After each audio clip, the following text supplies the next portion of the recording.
The lips of the man were curved to the cheeks. The eyes of the woman curved into crescents. The two black dots above a smiley curve were engraved in the staff yellow mask, and Guffle replaced the shrilling wind. She has forgotten what the world thought was funny, the expressionless girl named Izzy. Well, the masked individuals were called staff and Izzy's chips of memory, but the chips were cracked on the floor. Izzy could not pick them up. She could not remember the accident that erased her memories too. She walked into everybody's home, a 4-kilometer square hotel with 2,700 rooms, and approached the receptionist who wore the yellow smiley masks. Her muscle memory paid a coin, receiving the room key with a smiley yellow mascot attached to the keyring. Purple and rainbow afros, oversized pants, and smeared makeup. The woman with disgustingly sagging laugh lines chuckled at his quirky dance. The man with gnarly branches growing off the eyes laughed at her asinine jokes. The lobby was a circus. Izzy was an untrained primate. Those who smile are the prettiest, said Izzy's mother as she utilized the stove in their cozy kitchen. Back then, they had to cook their food. Since when has the hotel provided them with everyday meals? Izzy couldn't remember, but she scented the sweetness of the caramelized onions and the creaminess of the cheese.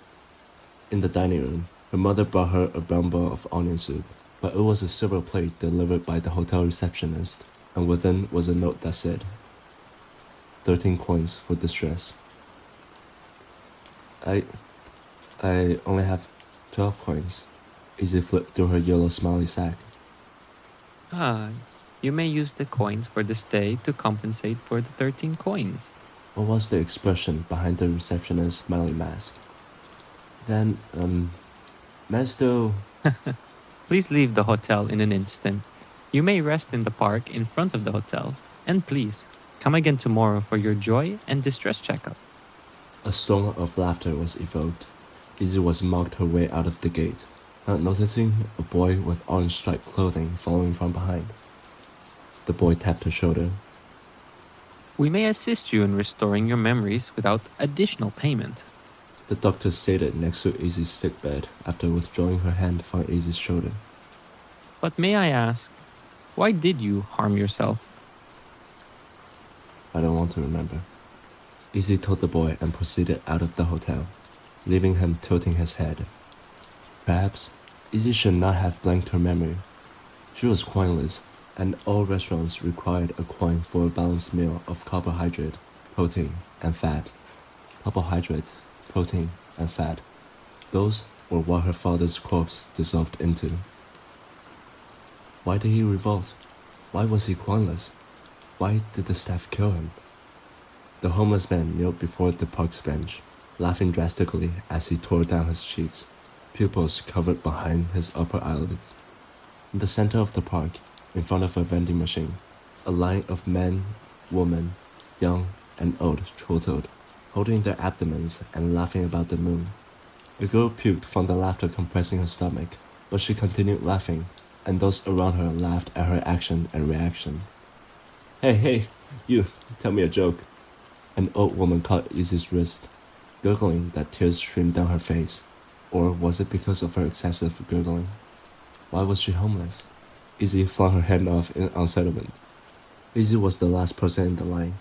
She peeked from behind the old woman's shoulder, seeing that it was not a vending machine. It was a rectangular screen that read coins for joy, and the woman left, collecting 2 coins. Izzy frowned, but she copied the sole instruction on the screen.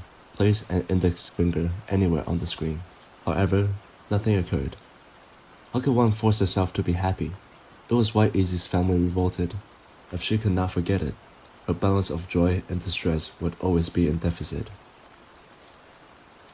Turning around, she saw the striped clothing boy who held a crowbar. Abruptly, the boy pointed the crowbar at her. The crowbar was stuck in the air. No matter how the boy pushed and pulled, the crowbar would not budge. He pretended to examine it. Izzy watched with perplexity, and that was when the boy tripped over the bar when he tried to jump over it. Izzy laughed. The immovable bar was instantly dropped as the boy crawled up and pointed at the machine. Again, perplexed, Izzy side-eyed the boy as she touched the screen with her finger. The coin was dropped into the pickup box. Thank you. Easy turned to the boy, comprehending the jokey makeups and outfits of the citizens. They were assisting each other. They were removing each other's distress. They were increasing each other's joy. So why did Easy's family revolt? The boy swung the crowbar toward her temple. Miss Izzy, there you are. I have been looking for you the entire day. For today, please pay 40 coins for distress. Miss Izzy, are you listening?